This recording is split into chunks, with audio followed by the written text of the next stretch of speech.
over the last 8 weeks, we have had quite a number of your seniors coming back to share with you these experiences.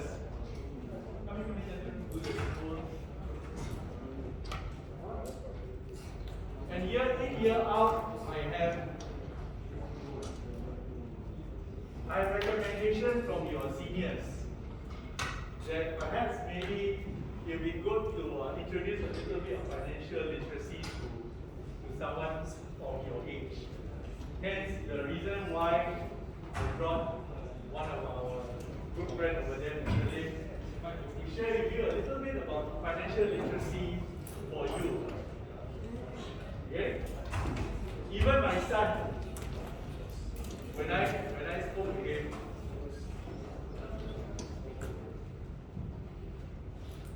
he was actually he's also an alum. When I spoke to him, he said, "Hey, why don't you introduce financial literacy to the boys?" He said, "If I knew what I knew now then, I would not have made some of the mistakes that I made." So that's the reason why I thought it would be good to invite Mr. Lim to come and share with you. Now, a little bit about Mr. Lim. I've been working with his dad and him for quite a number of years. I think more than 20 years. Right? Now, his dad is in the finance business. Started in OCBC. This young man, to me, it's called young man, reference point. This gentleman over here went to Berkeley, did a major in economics, came back to Singapore, worked at Citibank for a while. He got bored. People headhunted him. He went to a private wealth company called Julius Baer. When he did that for a while, he got bored. Then he started his own company, his own business. Right? Doing part education, part finance, education kind of thing. So I thought today it would be good if I were to get someone in the area of finance to share with you a little bit about financial literacy. We hear a lot about all these financial terms. What is credit card? You own a credit card. What can credit card do? What can debit card do? What is investment? What is it? I think what we'll be sharing with you is on top of giving you a bit of basics about what financial literacy is all about. He will also introduce to you a little bit more about what is it like in the finance world. We hear a lot about inflation, correct? Lately, everyone talk about inflation. Even yesterday, Lee Hsien Loong spoke about inflation. Remember last week I told you this? How many of you actually watched the rally yesterday? Actually, it should be more of you. You notice we never use big words. Well, what? Use very simple terms but very powerful terms. You must understand that he spoke to everybody. From the man in the street to a George Yeo. So the way he communicated must be able to address the man on the street to George Yeo, someone of such caliber. And I think he has succeeded. Okay? So today I hope Mr. Lim will be sharing with us a little bit about what financial literacy is all about. He's going to speak to you maybe about 40 minutes, 45 minutes, introduce certain terms. And then, because it's a closed door session, right? You have anything you want to ask this gentleman. All I know is I make sure that, to me, financial literacy is I have enough money in my wallet. I have enough money in my debit card so that when I pay for dinner, the card doesn't bounce. Okay? To me, that is financial literacy. Okay? Financial literacy for me is that when my wife spends money, there is money in the bank for her to spend. So that at least at night when I go to sleep, there is a bed to sleep. Okay? So to me, that's what financial literacy means to me. But I think there's a lot more, and of which Mr. Lim will be able to share with you. So let's give a warm welcome to Mr. Lim.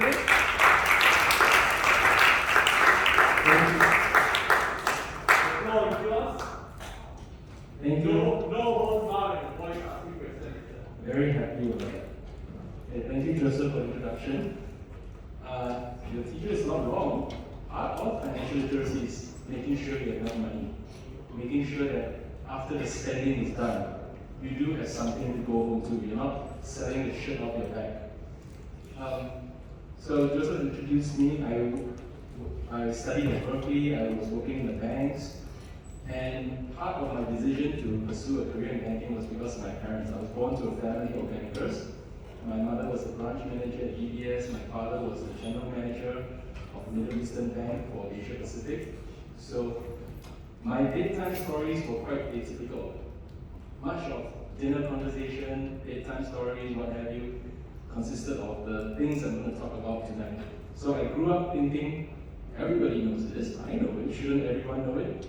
And then I realized that actually a lot of people don't know it. There was a course at my old university, Berkeley, called Adulting, which was very popular because a lot of kids didn't know the things that they felt they should know as young adults. And I read an article on CNBC the other day which said that almost 2/3 of Americans are considered financially illiterate. And this is a very important thing that everyone should know because everyone is going to be dealing with money. Once you grow up, once you leave Hwa Chong's gates, you don't have to be dealing with your own money, whether you like it or not. So let's get on with it. Okay. Financial literacy comprises of a few main areas. We want to look at your relationship with money. So we're going to look at your earning power. How are you earning your money? How are you saving it? How are you spending it? As you take on more financial commitments, how are you borrowing your money? Are you borrowing the correct way? And lastly, we want to talk about how are you protecting your assets? How are you protecting what you have earned? Because there is an outside force which will erode all your savings. Now, before we talk about financial literacy, I want to talk a bit about banking services. Because all of us are going to have to use banks at some point in our life. Gone are the days of my grandmother when she kept her life savings in her wallet. Okay? So we're going to look at a few services that banks provide. We're going to look at savings, fixed deposits, checking, cards, mortgages, and other kinds of loans. Now, all these will be touched on later as well. Okay, let's look at savings first. So a bank is a place where you can safely deposit your money. If you talk to the older generation, some of them will ask you, what if I put my money in the bank, my hard-earned life savings, and the bank goes bankrupt tomorrow? Don't I lose my money? Well, in Singapore, there is this thing called the Singapore Deposit Insurance Corporation. It administers a deposit insurance scheme, and all banks have to be a member of this program, which means that your deposits up to a maximum of $75,000 are protected by this insurance. So even if the bank were to go belly up tomorrow, you will still get back at least $75,000. And there is another benefit to putting your money in a bank rather than holding it at home in a cream cracker tin under your mattress. And that is that although very little, you do earn some interest on your savings account. I took a look at the rates yesterday. It's about 0.25%. Very low, but better than nothing. And then some people ask me, okay, bank is a fancy office, it takes my savings, it takes my money, it gives me some interest. How does it make money? So you are actually, when you put your money in a savings account, a lender to the bank. The bank takes your money and loans it out to another person at a higher interest rate. And that is one of the ways they make money on your savings account. The next service which banks provide is fixed deposit. So you look at a 0.25% interest and you say, wow, this is really nothing. I want something more. Or you can look at another product. This is one of the simple financial products which you will probably encounter first, called a fixed deposit. So a fixed deposit is a savings at the bank, which earns a higher interest rate. The catch is that you have to commit to leaving those funds with the bank for a certain period. It can be anywhere from 1 month to several years. And the downside is you can get your money back anytime. So let's say you commit to 12 months.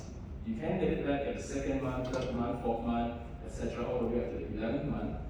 But if you terminate the fixed deposit anytime before the end of the tenure that you agreed for, before the 12th month, you earn no interest at all. But you can see from here, the interest rates are higher than if you had just used the regular savings account.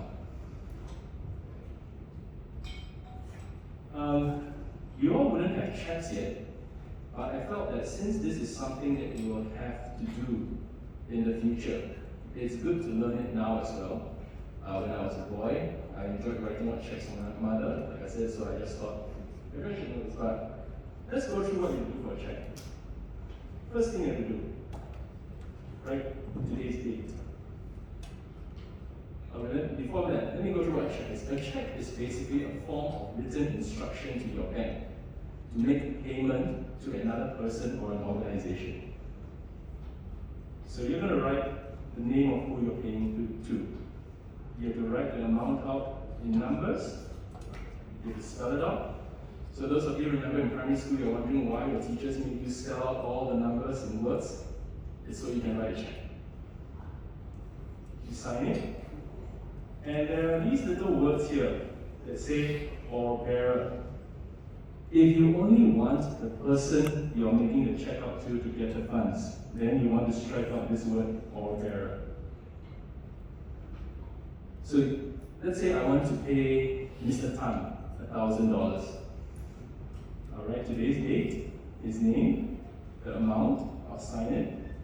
When he gets my check, he's going to write his name, his account number, and his phone number here. He's going to go to his bank and drop this check in their check deposit box. Now, every working day, the banks will get out all the checks and they will do what we call a clearing process.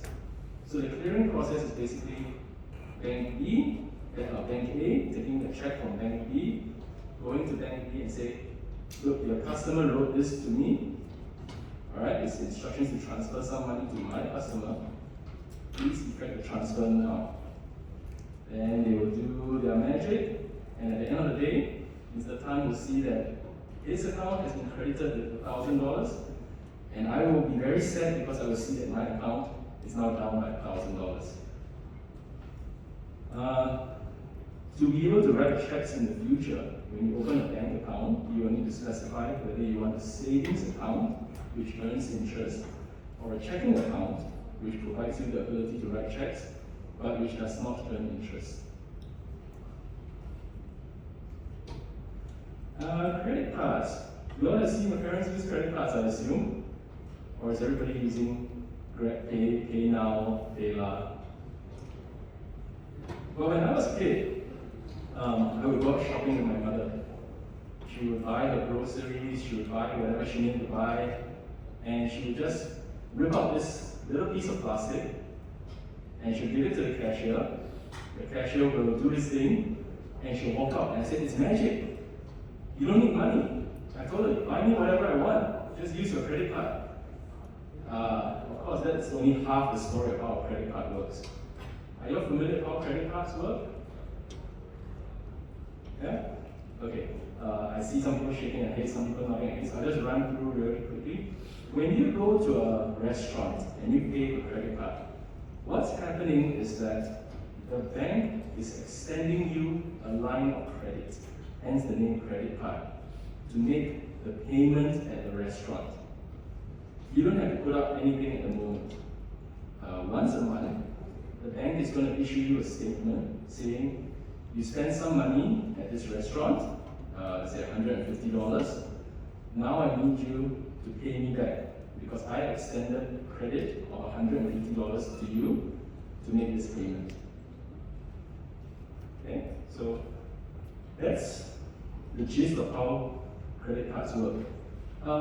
there are some dangers to credit cards. One of them is that the credit limit, the maximum amount that the bank is willing to lend you to make purchases at restaurants, shops, whatever, is usually going to be a multiple of your salary. If your declared salary to the credit card company is $5,000, your credit limit could be $10,000, could be $15,000. And so that induces people to start spending more than they're able to afford. Now, how is this possible? I mean, you've got to pay it up eventually, right? And that's the danger, because the credit card company doesn't need you to pay the full amount every month. Let's say you made $1,000 of purchases. Come time for your statement, the credit card company will say something like, you owe us $1,000. The minimum you have to pay me is $50. So you can owe me $950. The catch here is that $950 that you owe the credit card company is going to start accruing interest. You are going to pay interest on that $950 in addition to administrative fees that the bank is going to levy on you. Does anyone know how much credit card interest rates are? Anyone hazard a guess? How much? 5%? It's closer to about 2% a month. You're paying 2% a month. So about, I think I saw something like 26% per year. You are paying a quarter of what you owe to the bank in interest charges, not including administrative fees per year. And later when we talk about compounding, you can see how these high interest rates can quickly make your credit card debt out of hand and unmanageable. So does this mean we don't use credit cards at all? No, credit cards still serve a purpose. They are convenient. I don't carry much cash in my wallet. I use credit cards to pay for most things because they're safe. If I drop my wallet, my money is gone. If I drop my credit card, I can ask the bank to cancel it so that no one can misuse it. I'm going to skip over credit scores.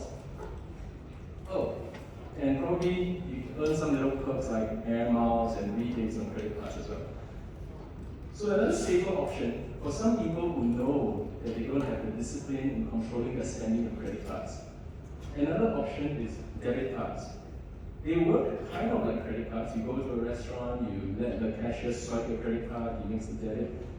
But as the name suggests, a debit card debits immediately from your bank account. So you can only spend as much as in your bank account. This way, you don't have a problem of overspending. And ATM cards, I believe most of you have an ATM card.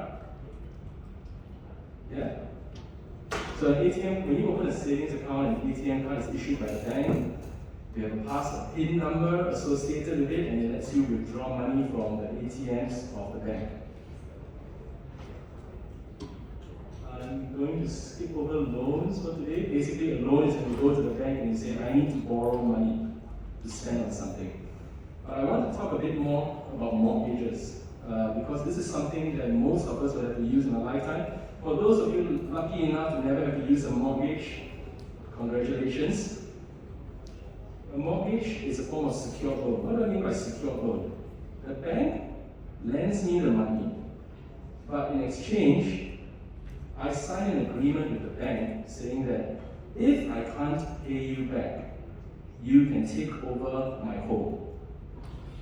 You are welcome, you are the new owner of my home, and the bank will then sell your home on the market to try and recover as much of their loan as possible. Now, how the banks protect themselves to make sure that they can get back all that they have lent you is that they usually lend you only a fraction of what the property is worth. So if you are buying a $1 million property, the bank will maybe lend you $500,000. So in the event that you can't pay back the money and they seize your $1 million home, they sell it for a discount on the market, they will still be able to recover what they have lent you.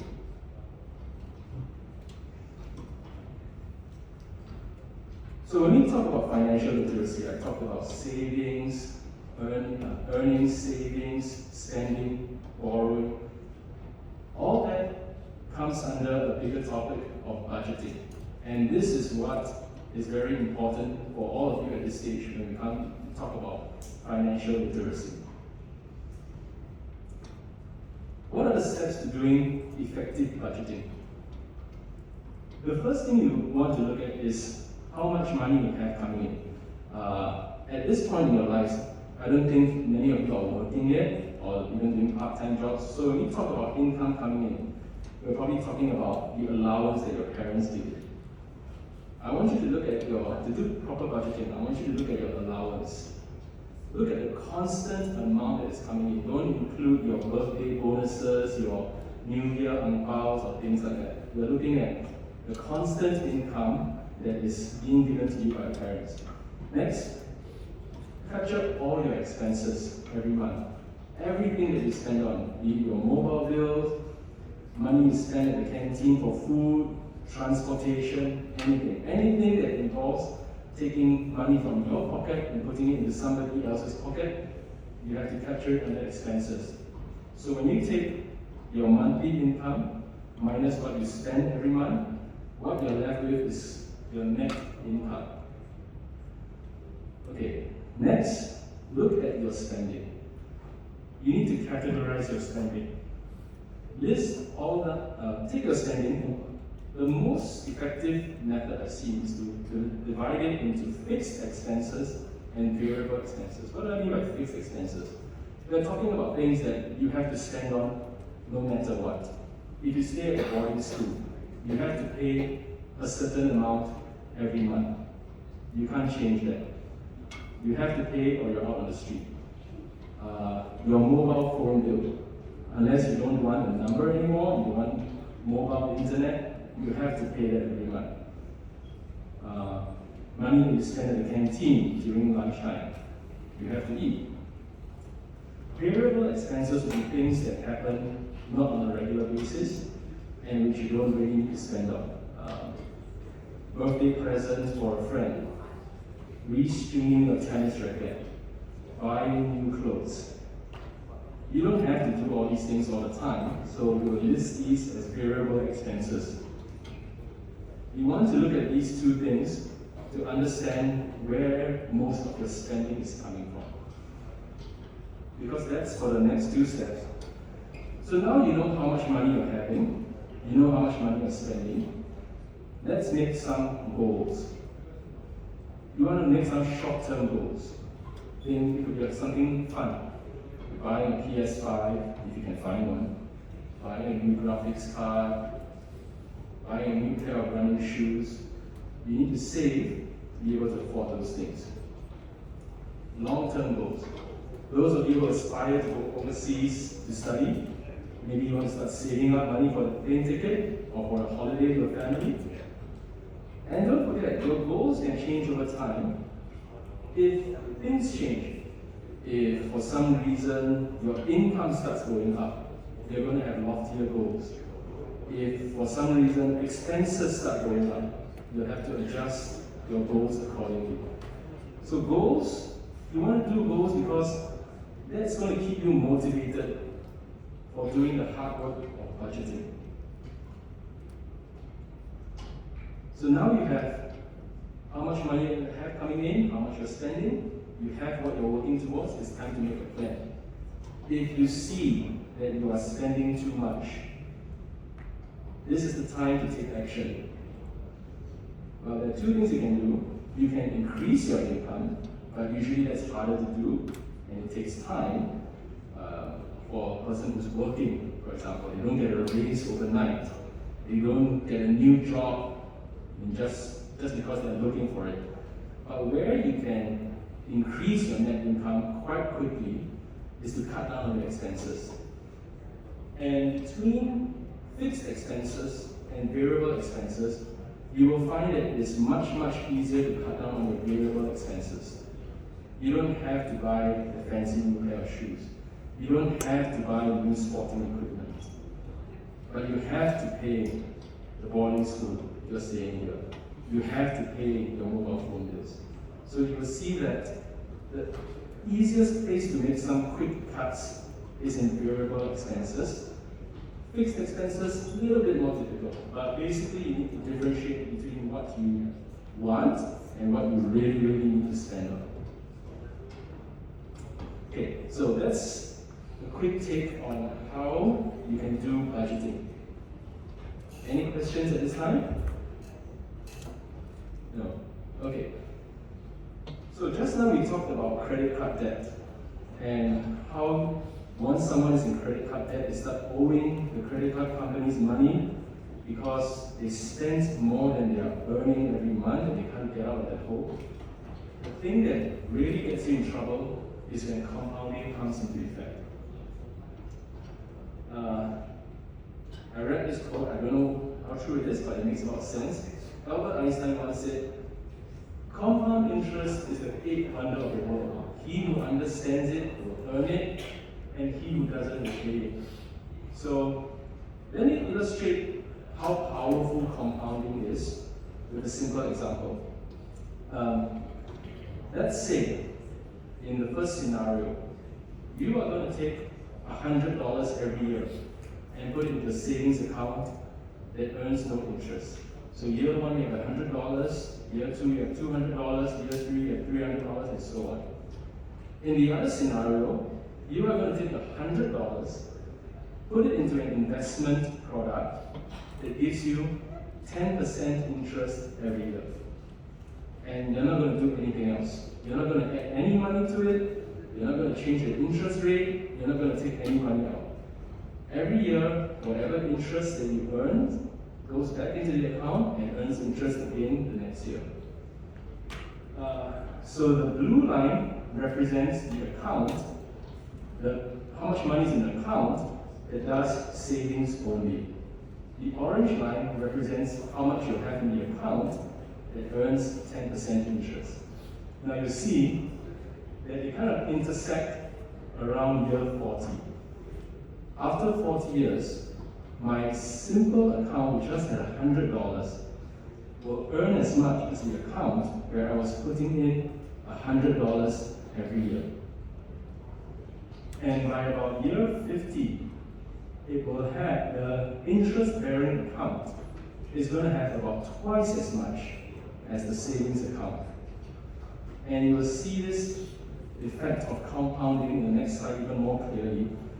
If we were to put the $100 that we save every year into an interest-bearing account, and that's the gray line, you will see that at the end of 50 years, if you put your savings to work in an interest-bearing account, you are going to have, I think it was about 20 times what you can earn just from savings alone.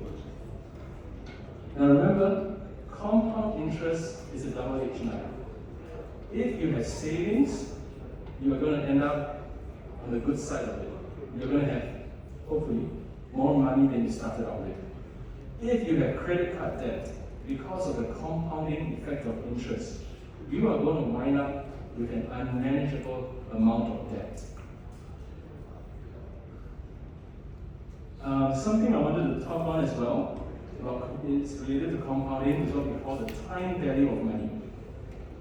Now, if I were to offer you two options, I said I'm going to give you $100 today, or I'm going to give you $110 next year. Which one is more valuable? Well, you can't really have an answer to that unless I tell you the interest rate of the year as well. And that's what we mean by time value of money. So, let me give an example.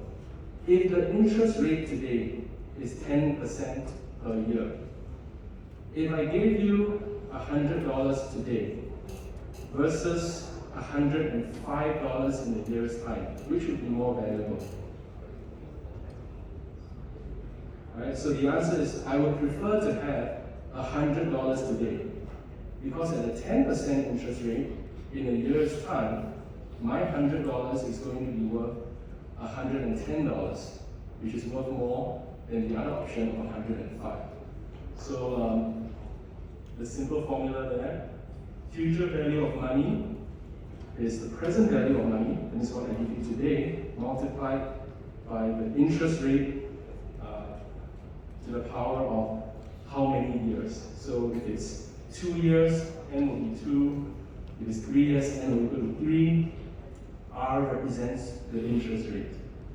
So one place where you always see this come up is when they talk about people in America winning the Mega Millions jackpot or the big lotteries. Because one of the options that's always presented to the winner is, would you rather take half, roughly about half the amount of money today, or would you rather have a certain sum paid out to you every year for the next 30 years? So if you understand the concept of future value of money and present value of money, it's a very simple calculation to find out which option the person should choose. For those who are interested, generally it's better to take the money up front. Okay, for those of you who are looking at investments already, have you heard of the rule of 72? Okay, it's a simple rule.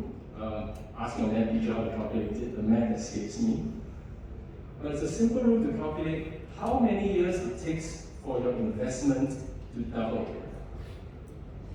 So, for example, let's use our simple investment product which gives you 10% interest. You basically take 72 divided by the interest rate that you're earning. If it's 10% per year, you take 72 divided by 10, and you get 7.2 years. And 7.2 years is roughly the time it will take for your investment to double. If it's 10% per month, you take 72 divided by 10, you get 7.2 months as the time it takes for your investment to double.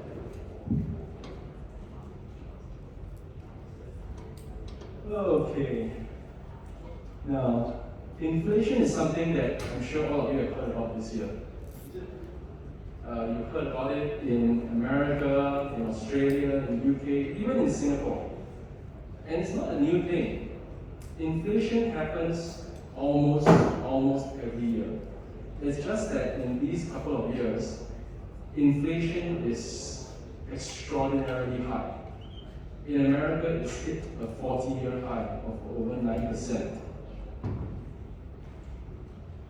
So these are some headlines that I found. So in CNBC was talking about US inflation hitting 9.1%, UK inflation of 10%. Even in Singapore, every day you just flip open the Straits Times, you'll find stories of how people are hit by inflation.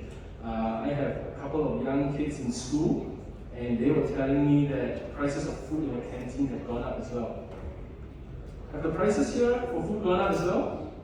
Yeah, so you see that happening as well, right? So it's hitting everybody.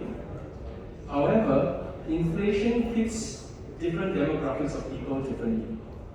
For those who are struggling to make ends meet, and they are living right on the edge, the amount of money they earn is just enough to cover their monthly expenses. Any slight increase is going to put them in debt. For those who are much richer, they don't have the same problem. They have a lot of disposable income. Their expenses could be $1 million a year. If it goes up to 2 million, because they have billions, it doesn't hit them as hard. So I saw something, just something to lighten the mood, something hilarious that I put together.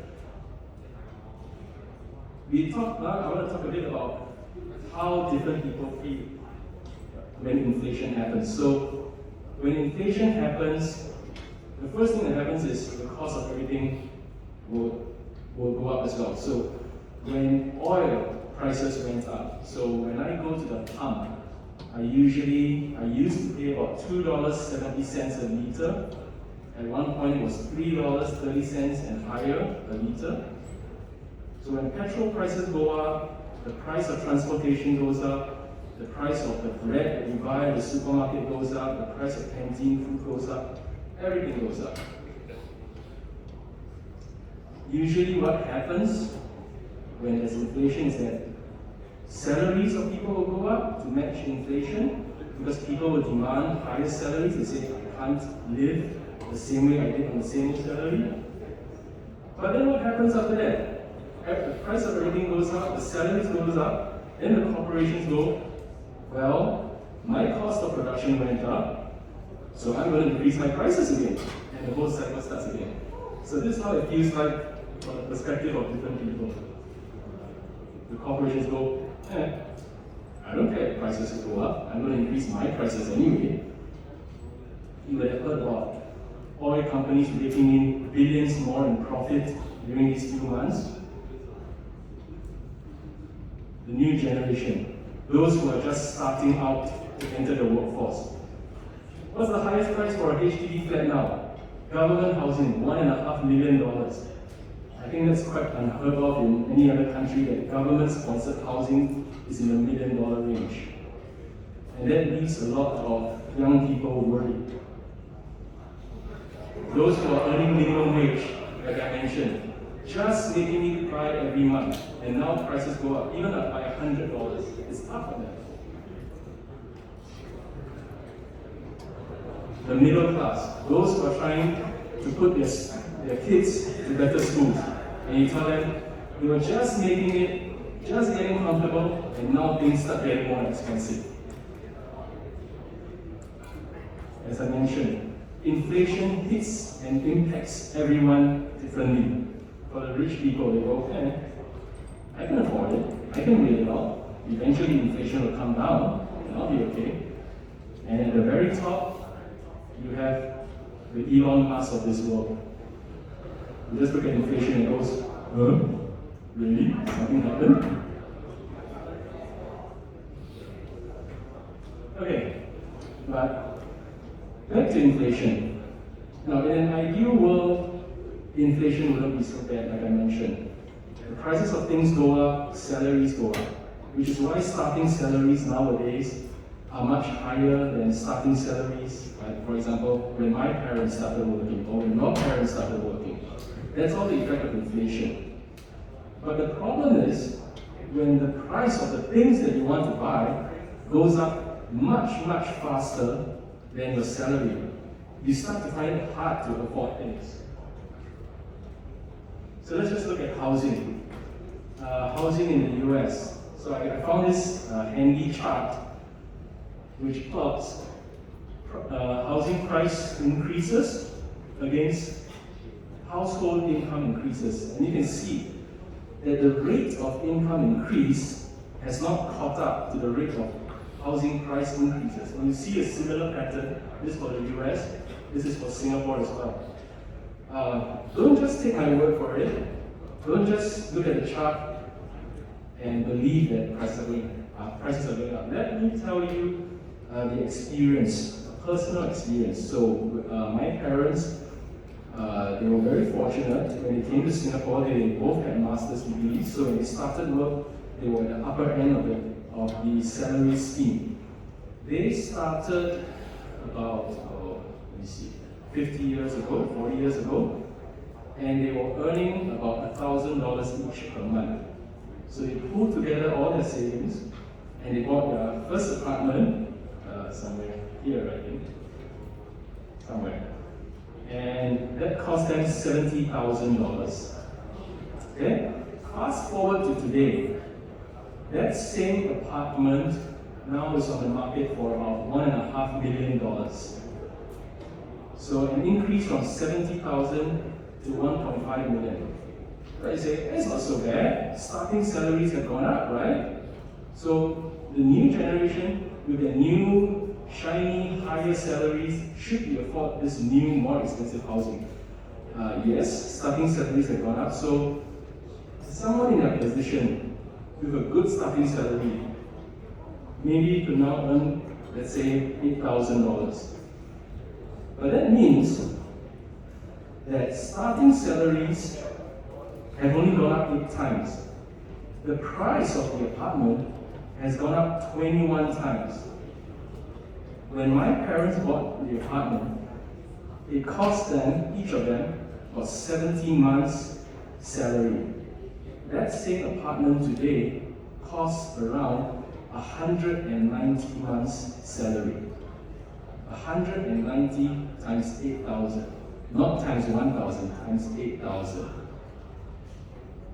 So that is the clearest example I can give you all of how inflation is making everything more expensive for everyone. So I like this one because if you go out, you see all the bank ads everywhere telling you, save with us, we'll help protect you for your future. Save your money with us, put it in our savings deposits, we'll give you some interest and they'll set you up for the future. My personal belief is savings, if you just save your money, you are losing money because of the specter of inflation. If you put your money in a savings account, like I mentioned earlier, you earn about 0.25% interest per year. What's inflation today? It's about 3 or 4%. So it's 0.25% versus 3%. If you just put your money in a savings account, inflation is going to eat away at your purchasing power. So a simple example is, you have $100 in a savings account at the start of the year. You tell yourself, I'm leaving $100 here because on Christmas time, I'm going to buy a $100 Christmas present for my parents. You earn 0.25% interest, so you end up with a bit less than $101 at the end of the year. Because of inflation, that gift you wanted to buy for your parents is going to be $104 come Christmas time. So now you can't afford it. You could afford it at the start of the year, but it was for Christmas, and now you can't afford it. And that's an example of how inflation is eating away at your purchasing power. So what I advise people to do is to find alternatives. Is there something else you can do with your money that gives you greater returns? It gives you a tool to fight inflation. And there is, but before we get to it, let me first make it clear. You do need to have some savings. Don't take all your savings and go looking for that tool that will help you fight inflation. You do need some savings because there's always accidents, there's always emergencies that you cater for, that you need to cater for. You may not have your job all the time. So many of my friends have been retrenched, fired, out of a job for whatever reason, no income because of that, or bad economic situation, etc., etc. The rule of thumb that we usually tell people is to have about 6 months worth of your expenses as your emergency savings. So if you have a big family, your kids are going to private school, or you're spending a lot on groceries because you have hungry kids to feed, and you spend about $5,000 a month, put aside at least $30,000 just for a rainy day. And if you have more after that, let's look at what you can do with it.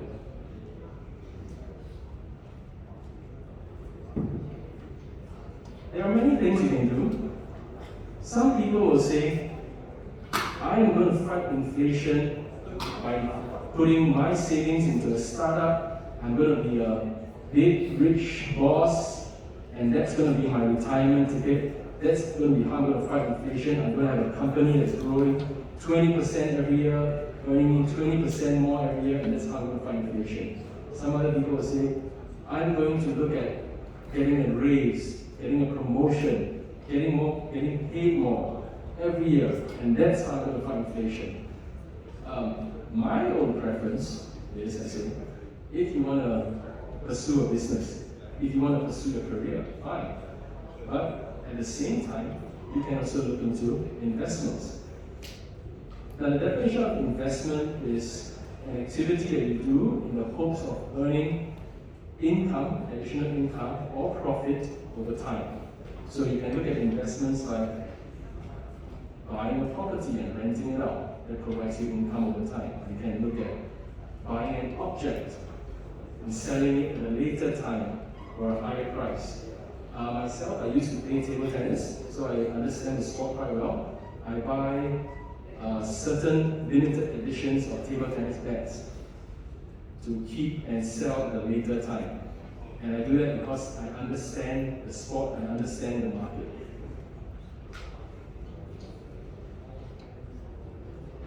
So we did talk about investments and how you can hopefully be a tool that will help you earn more than what inflation is eating away your savings every year. However, it's not a sure thing. I must stress this. Not just because investments can potentially be used to combat inflation does not mean that it will definitely help you combat inflation. There are people who invest and lose money, but if you do it carefully, prudently, you can definitely increase your chances. One of the golden rules of investment is only invest the money you can afford to lose. So, like in the example I told you earlier about a family that spends $5,000 every month, they want to put aside $30,000 in emergency savings. They may have some other money that they say they want to put aside for their children's education. And after they've done all that, they find that they still have some left over. And that they can put into investments. Now, what should you invest in? I said, you can invest in anything. Anything is an investment product. Like I said, I invest in table tennis bets. Some people like property. Some people like to invest in the stock market, in shares of companies. My own preference is the stock market. Are any of you familiar with the Singapore Stock Exchange? Any of you look at things like that? Look at share prices of companies? No?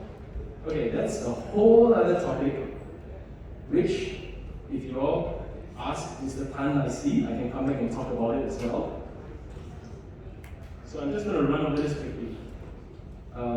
The stock market is a place where you can buy a share of a company. You buy a part of a company, and what you hope for is that if you bought one share in a company at $10 today, you hope that sometime in the future you can sell it for more than $10, and that's how you make a profit. The most important thing, or why I like to invest in the stock market, is that shares in companies are highly liquid. I'm going to skip over the other points and talk about highly liquid. Why is this important? Let's say you had $100,000 to invest. You buy shares in Tesla. Tomorrow, there's a medical emergency in the family. Someone needs to go for an emergency operation and you need $100,000. If you put out all your shares for sale today, most likely you could get close to the money you need. You could get close to the 100,000, assuming the price hasn't moved, that you invested earlier. If instead you put that $100,000 and invested it in an apartment, you bought an apartment hoping to earn some rental income.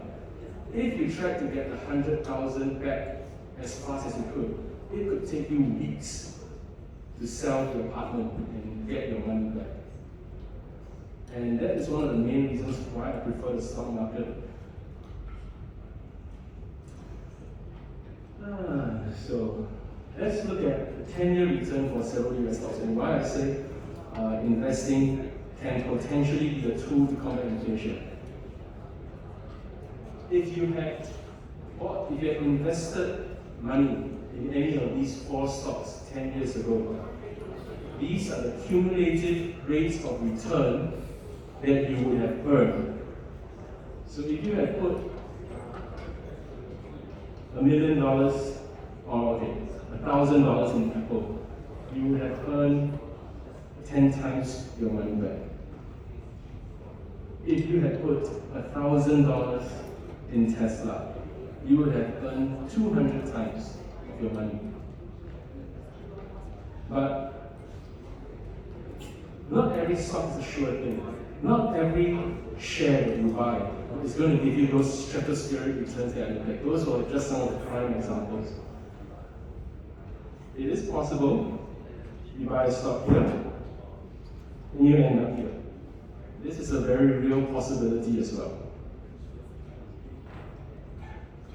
So like I said, the stock market is my preferred place to invest my money, but it's not a sure thing.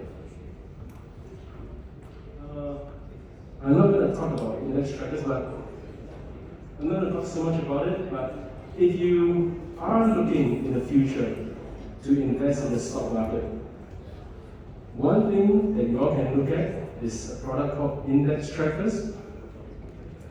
This is the S&P 500 index tracker, and this is its performance for the last 40 years. You can see there are some ups and downs, but if you are willing to hold on to it for a long enough time period, you will come out on top. So the average return of the S&P 500 since its inception in 1957 is just under 12%.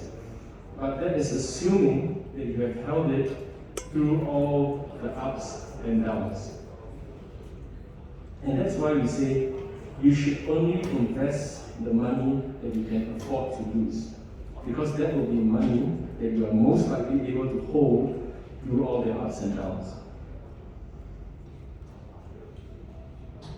Okay, I'm not going to talk about this, but yeah, that's my brief introduction to financial literacy. Any one of those slides which I presented today can easily be expanded into another hour-long presentation. So I have to skip over a lot of the details, but I hope I've given you a rough idea and some food for thought about how you want to start your journey to financial literacy. If you've taken nothing away from this, I hope you will have at least taken note of the exercise on budgeting, because that is something that we all need to do, whether we are a student, a kid, an adult, a retiree.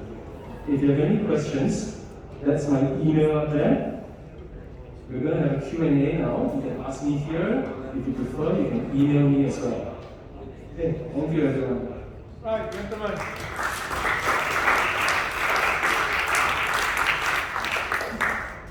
That's under an hour worth of financial talk. Some are important to you now, some may be of interest to you in time to come. Right? Any questions anyone else has about financial aspects, budgeting, any of the terms that we shared? You're all wearing masks, so you can shout it out with anonymity.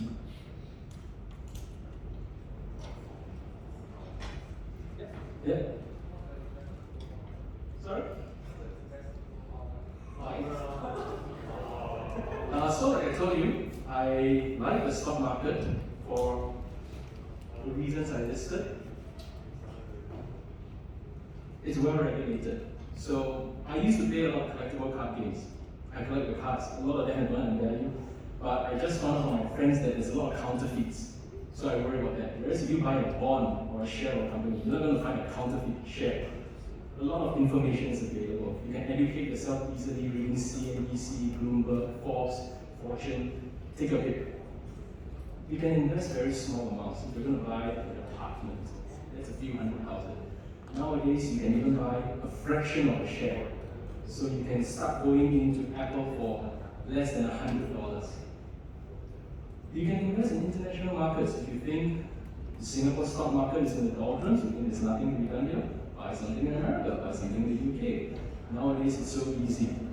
And like I said, highly liquid. So if my kid, or God forbid kids, have an accident tomorrow and I need the money, I can get it straight away. Tomorrow I have it. So so if you're really interested, I invest mostly in shares and mostly in the US stock market.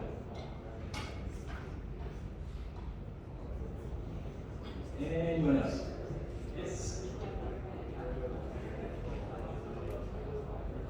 For example. Okay, so the question is, do I recommend anything else other than like gold or cryptocurrency? So for me, I think the best advice when it comes to investment is you must invest in what you understand, in what you are familiar with. Don't go jumping on the bandwagon just because all your other friends are doing it. It's a kind of, how do I say, FOMO, right? Fear of missing out. And that's what caused the 2008 financial crisis. Because everybody was saying, wow, all those banks are doing this great collateralized mortgage product, let's all do it as well. So if you understand cryptocurrency, I have a friend who has a cryptocurrency hedge fund.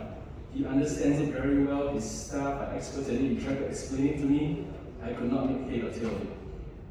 If your grandfather owns a gold mine in Africa, and you are very familiar with gold, you know when the price is going to go up. go ahead and invest in gold. But my advice is invest in what you know. So, anecdotally, my grandfather was a rice importer, and he was very familiar with rice growing patterns. So the section of the newspaper that he read every day was not the shipping section or the commodities page, it was the weather page. He wanted to see what the weather was in Bangkok, because that would affect the output of rice and consequently the price of rice.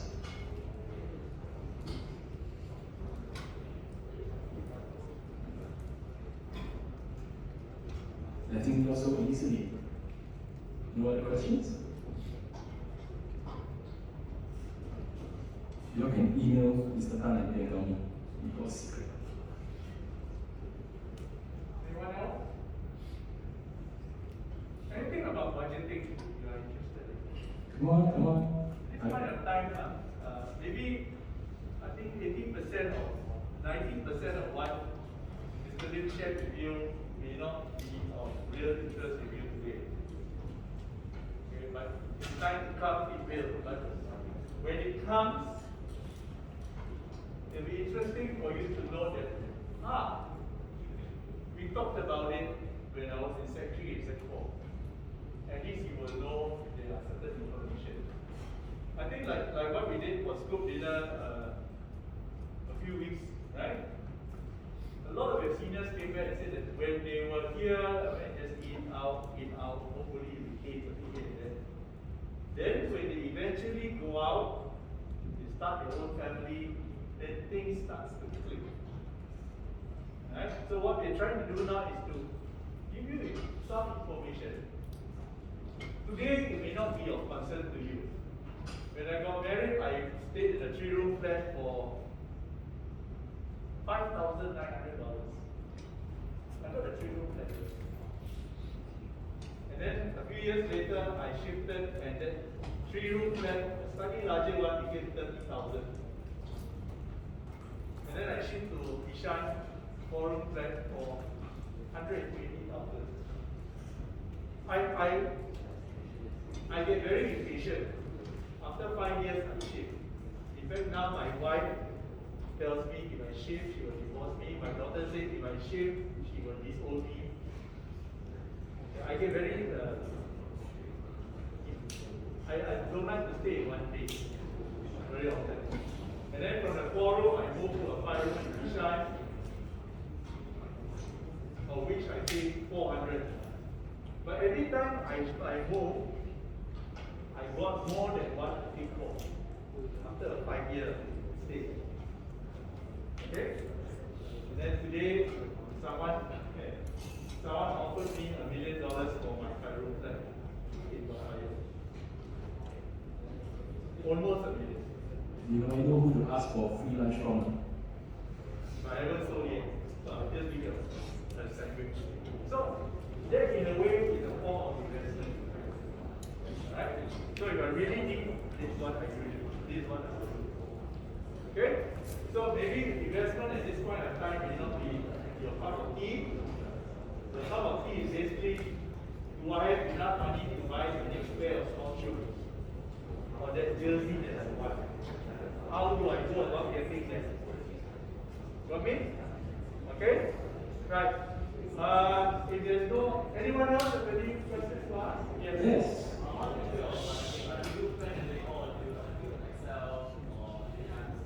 So when it comes to these kind of things, I believe the path of least resistance is best. Do what you're comfortable with. If I asked my mother to draw an Excel spreadsheet, in the end it would be me doing the Excel spreadsheet. If I asked my wife to run the numbers, she would cry because she's a lawyer and she's bad at numbers.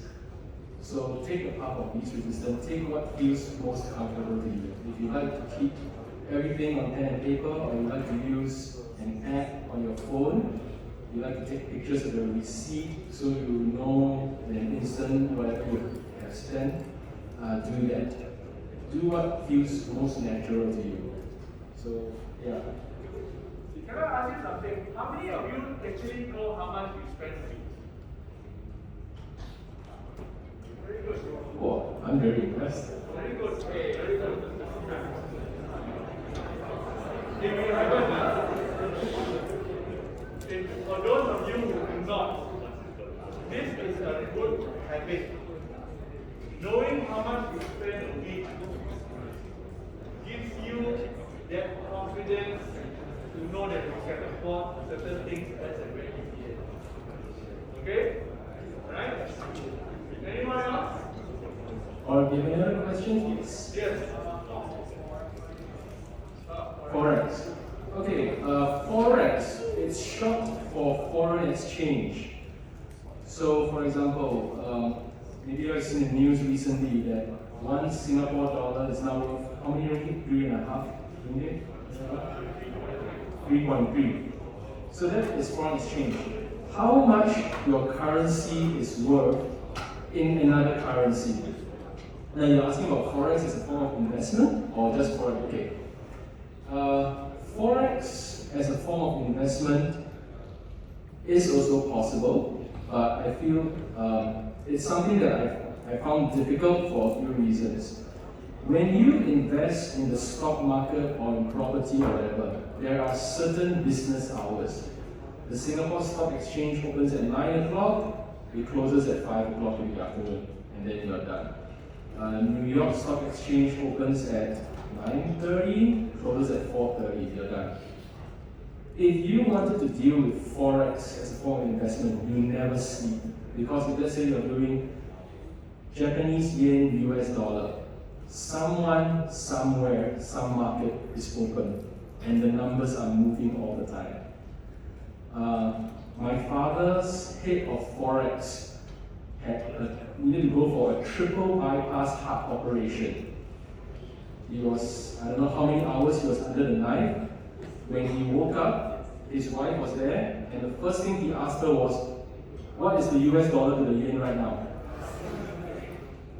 It's a very stressful kind of investment, and because price movements can sometimes be so small, it can be in fractions of a cent.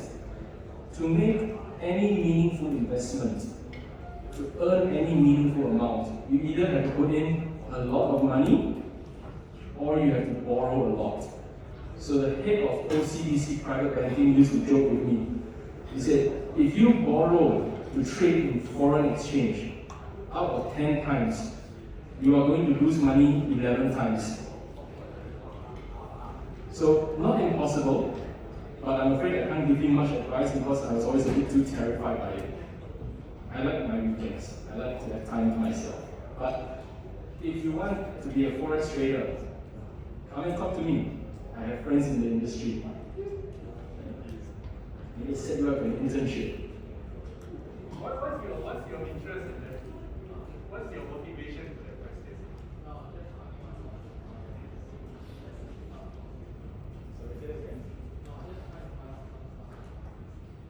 Write to me. I'll share with you the information I have. Come on. These are the things that I tell you your textbook now will not have. This is the, I was an expert, but this is a guy who knows what he's talking about. And he deals with the US market also, so at least it's not just a Singapore market. Any questions? This is a good time to ask. Yes, give me an excuse not to go back to my screening kids.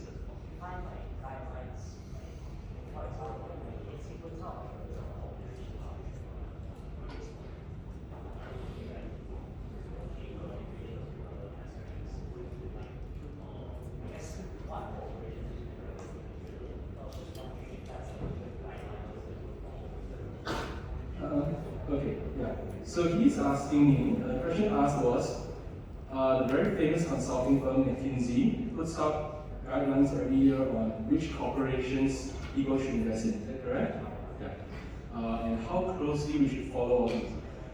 Well, as it says in the title, it's a guideline.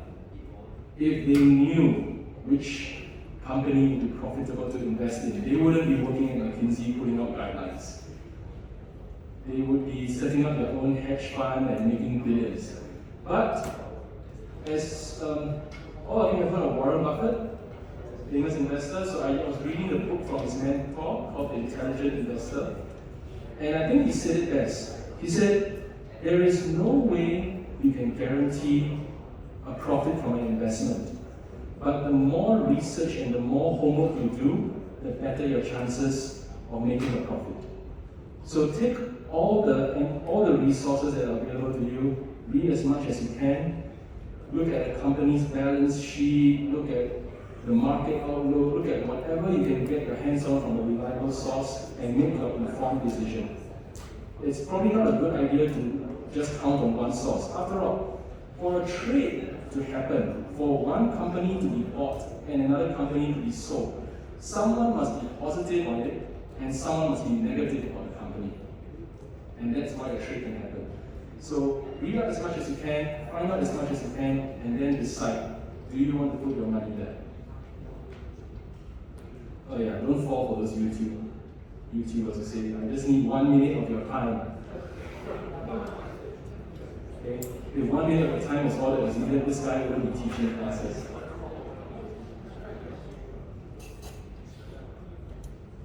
Any questions about careers in finance? Any of you interested in your career in the finance industry? Another question?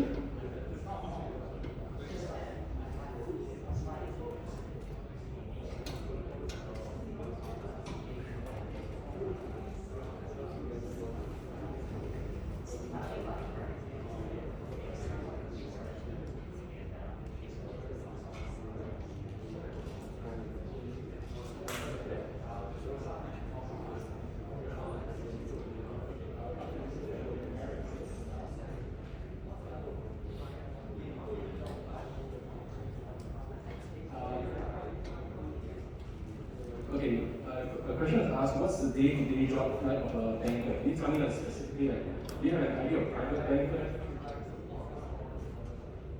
Sorry?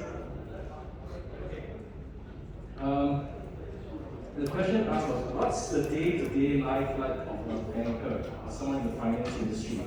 So I will speak from my own personal experience as a private banker. So the job of a private banker is to help a wealthy client best manage his money. Now this client may have made his money as a farmer. I had a client who was a farmer and he had made his millions and now he retired. So he said, I have X million dollars, $10 million. I need you to help me manage it. So my job then was to take his $10 million, we would put it in some investments. So you would spend time talking to your clients. First I would say, well, how old are you? You say, I'm 75, I don't think I have many years left in my life. I say, okay, if you are 75, I'm probably not going to recommend you an investment product that has a horizon of 20 years. You might never see it. Say, how about look at some stocks and shares? Maybe you want to buy a property or two and give your kids some rental income. Maybe you will set up your will so that when your time comes, your children won't be fighting over your money.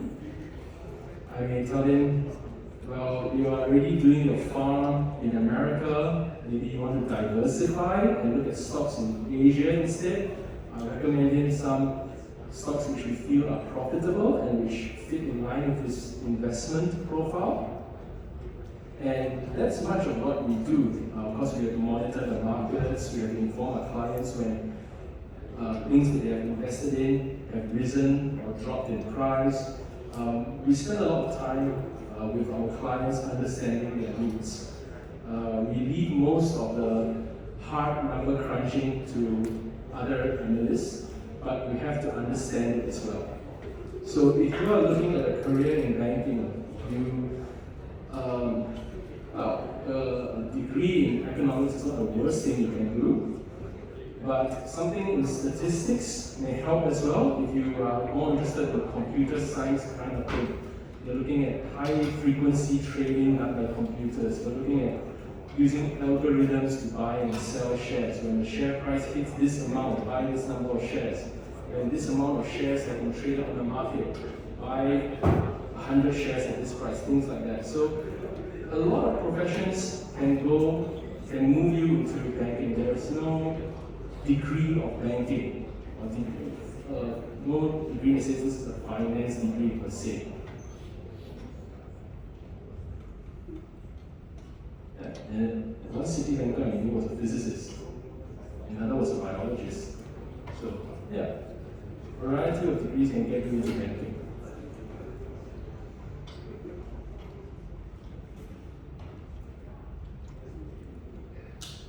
Okay? Alright, I think we've got enough questions for this evening. For those of you who are still interested to ask Mr. Lim, I think he'll be here for the next few minutes. Right? For the rest of you, thank you for paying attention. I know, as I said earlier, 80, 85, 90% of the things that Mr. Lim shared with you today is of no concern to you, is of no interest to you. But well done that you pay attention. Some of you may be paying attention to something else. Thank you very much for not snoring. Okay, but whichever the case may be, one day it will come back and hit you. So yes, I heard about this. And then I will go and find out a little bit more. Okay? So if you have nothing, if you have no other questions, please leave your name tags here. Yeah, he could have been today. And then I think Nisha, do you need help? You don't need to get to the line. Then if you have any questions, thank you very much. Or you can email me as well.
So what you can do is, if you really want to convince your parents, then your parents will do for you what you like.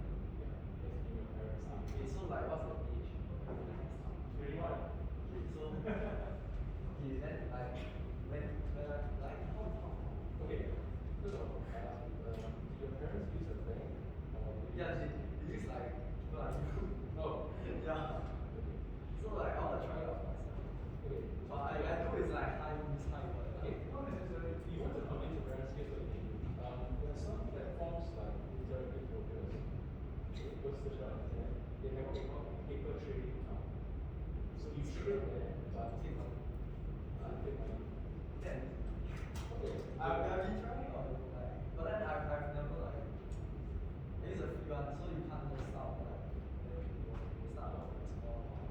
Yeah. And then, but so far I only that to invest in like indexes, so like what's the Yes, yes, no, that's a good way. Nothing wrong with and then you say that you should invest in those that are for people. But how do I suddenly familiar with like So even, okay, say like in the stock market, if you are familiar with what's happening in the world of oil, say your father is an oil trader, and you've been hearing oil trading invest in oil stocks, Occidental, Shell, ExxonMobil, Chevron, whatever. Or maybe there's an issue with the Russian oil, right? Yeah. So if you invest in Gazprom, then it belongs to you. If it's not Gazprom, it is actually Russia, who will benefit from it? Brent's oil. Brent's oil will go up. so like if I don't this type of existing connection, like well, let's say I find other like Okay, so let's say your father's a cashier and you see your father's a beggar and you're a giant. okay. Savings. You want to start reading. Pick an area. So like for me, before I started managing my family's money, I love technology. I read a lot of technology, periodicals, journals, and everything. So after a while, I saw certain factors developing. Like when I read AMD is coming out with a new processor, then I was like, okay, I will look at the stock price. If it hasn't moved, and I understand that this is something around the world. It's going to change how people look at stock exchange. It's going to knock Nvidia off its pedestal. Then, oh, okay, it's time to buy. So you don't buy on good feelings and all that. You do your research and come up with a basis, a conviction. So at least even if things go south, you say, well, I did my homework. Yeah, I believed in it, but you know, Putin decided to send tanks into Ukraine, everything crashed down. Okay. At least you know, I did my homework. This was a black swan event, totally unexpected event that caused everything to go wrong. Nothing I could do about it. You have your own version. And even me, I can show, give you some data. Email me. Okay. Do you think? Then I want to ask when do you get started and how do you learn? So, as I said, I started very young because my parents were in this life, they've been investing all their life. So,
set up that fund, if you want to exchange ideas with me, let me know.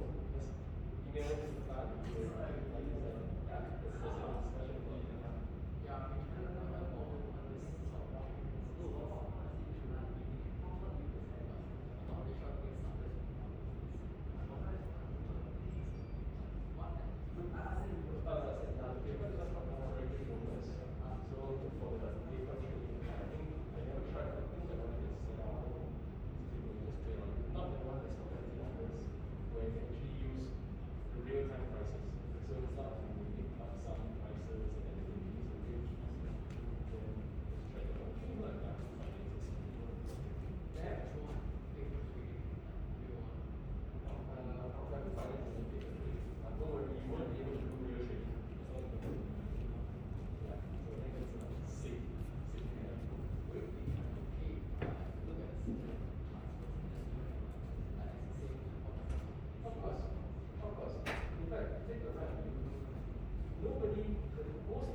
Train for the big competition the night before the competition. Training starts years before. Yeah. Yeah. Thank you. Okay. Yes. Okay.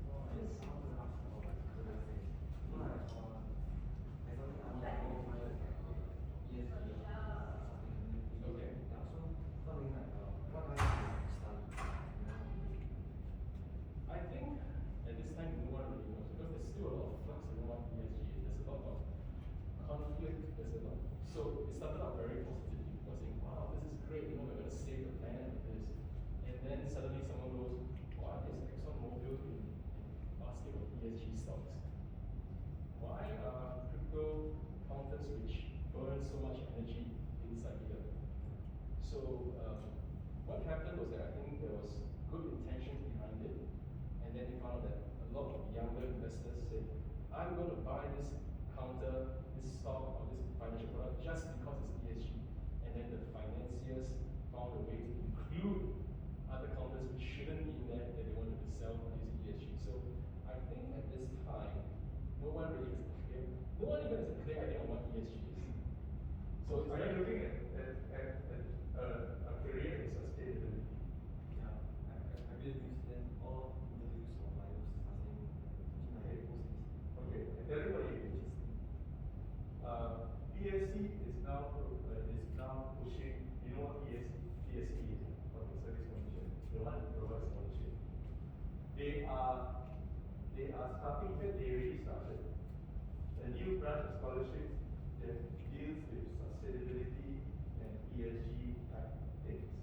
Okay. What the solution review is some of the anomalies that people take advantage of, what they never even use.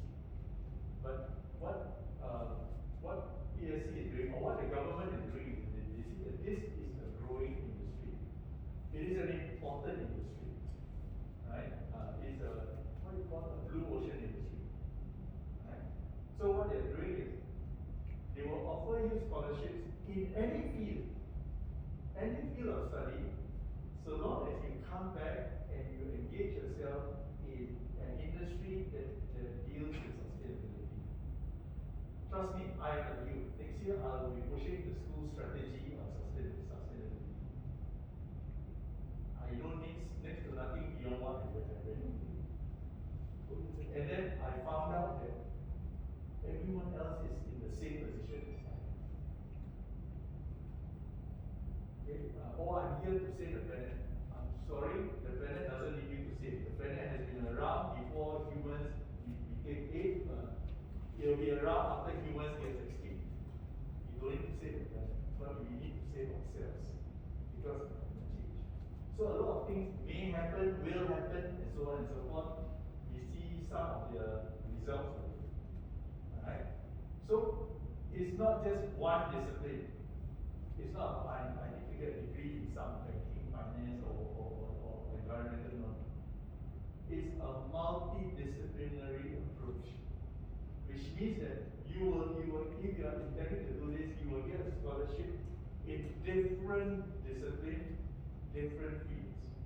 Then you come back and you say, how do I apply what I have learned to go into this discipline? You need people with multiple disciplines to tackle a complex problem like climate change. Yes, you do need engineers, but you also need people in the humanities who is able to reason in such a way. You need people who are good in computer studies for you to crunch numbers, i.e. math and things like that. You need people who are good in the literary, because you really need to communicate to different audiences. So it's not just one discipline. You don't need one discipline cannot solve complex problems. So you need people from different disciplines. You need finance, you need resources in order for you to do certain things. So do you need the banks? Yes, you do. Putting up my educator hat, let's take a few steps back before getting a job. Let's talk about college. If you're thinking of college and you want to do this kind of work, like Dan said, it's multidisciplinary, you consider going to the United States colleges, because there they focus a lot on collaboration. So like where I studied Berkeley, Ikashing donated one whole building is for collaborative work. So they bring in engineers and physicists and biologists to solve physics problems. They never thought that they would bring in a biologist to solve a physics problem. So maybe there'll be something new. And degree in a US college gives you a lot more flexibility. Myself, I started as physics for 2 years, then I changed to economics. So as this burgeoning field of ESG changes, you may want to change as well. You want to explore things. Whereas if you go to the UK, you say, I'm going to be a lawyer because I'm going to fix all the legal problems in ESG. And after 2 years, they go, that's not the main crux of our problem. We're going to look at the number crunching instead. Then you say, now you go to math. And you're going to start year one in math again. So you may want to think about where you want to study first. So the US always start with the basic degree, general basic degree, which is what is happening in Australia. And then you do a professional. You still asking one more question? Okay? Yes. So like, let's say I want to invest in a company, right? So would you recommend investing in like a small, like startup company, or in like a already successful and stable big company? If you're just starting out,